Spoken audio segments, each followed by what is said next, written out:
Assalamualaikum warahmatullahi wabarakatuh. Selamat sore teman-teman, apa kabar? Mudah-mudahan semua dalam keadaan sehat walafiat. Jumpa lagi pada kesempatan kali ini, kita masih membahas tentang 34 bakat dalam talent mapping, dan kali ini kita membahas 2 bakat yang ada di influencing talents, yaitu bakat maximizer dan competition. Apa itu bakat maximizer dan apa itu bakat competition? Yuk kita simak penjelasan berikut ini. Nah, teman-teman, bakat maximizer, kalau orang yang memiliki bakat maximizer itu mereka adalah pribadi yang selalu punya dorongan untuk menemukan kesempurnaan. Capaiannya adalah hasil yang memuaskan, dan standarnya itu bukan standar dari orang lain, bukan standar dari atasan. Kalau misalnya dia dalam sebuah pekerjaan, bukan standar dari orang di luar dirinya, tapi standarnya itu memang dari dalam dirinya, dari keyakinannya. Maka orang-orang yang memiliki bakat maximizer ini sering kita sebut sebagai orang yang idealis, begitu ya. Dan berikutnya, bagaimana dengan bakat competition? Nah, orang yang memiliki bakat competition adalah pribadi yang ingin tampil, selalu punya dorongan untuk tampil sebagai pemenang.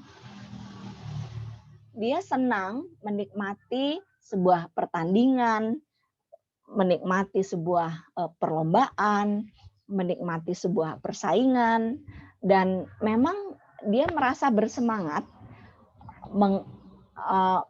termotivasi ketika dia menemukan pembanding. Sehingga kita sering melihat orang-orang yang terlibat dalam sebuah pertandingan, perlombaan, dan sebagainya, biasanya memang orang yang memiliki bakat bakat competition. Kalau orang yang competitionnya lemah, ya tentu dia tidak nyaman di dalam sebuah perlombaan, persaingan, dan sebagainya. Tapi bagi orang yang memiliki bakat competition yang kuat, bakat dominannya competition, ya memang itu kebutuhan dia untuk menemukan pembanding agar dia selalu punya momentum untuk lebih baik lagi, menaikkan standar dirinya, menaikkan kapasitasnya. Begitu. Kemudian apa sih persamaan antara orang yang memiliki bakat maximizer dan orang yang memiliki bakat competition? Persamaannya ada pada sama-sama senang dengan hasil dan selalu ingin tampil dengan hasil yang sempurna. Hanya saja bisa jadi itu bentuknya berbeda. Kalau orang yang memiliki bakat maximizer, ya dia mungkin dia tidak membutuhkan perlombaan, persaingan, ya memang dari dalam dirinya sudah ada dorongan untuk dia ingin sempurna. Dia ingin hasil yang selalu lebih baik dari orang-orang yang pada umumnya menganggap itu sudah cukup.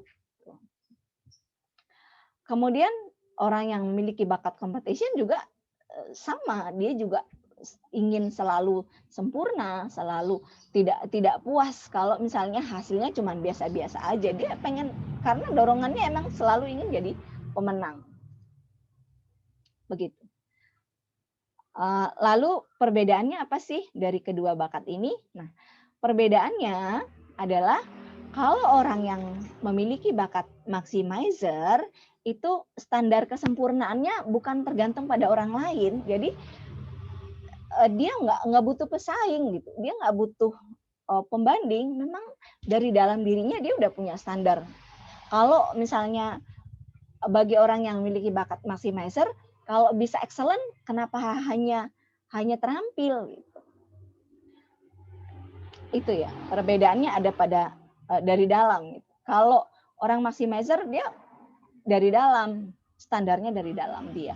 Kalau orang yang memiliki bakat competition itu standarnya sangat tergantung pada orang di luar dirinya, pada pesaingnya, pada standar-standar yang ada dalam sebuah persaingan gitu.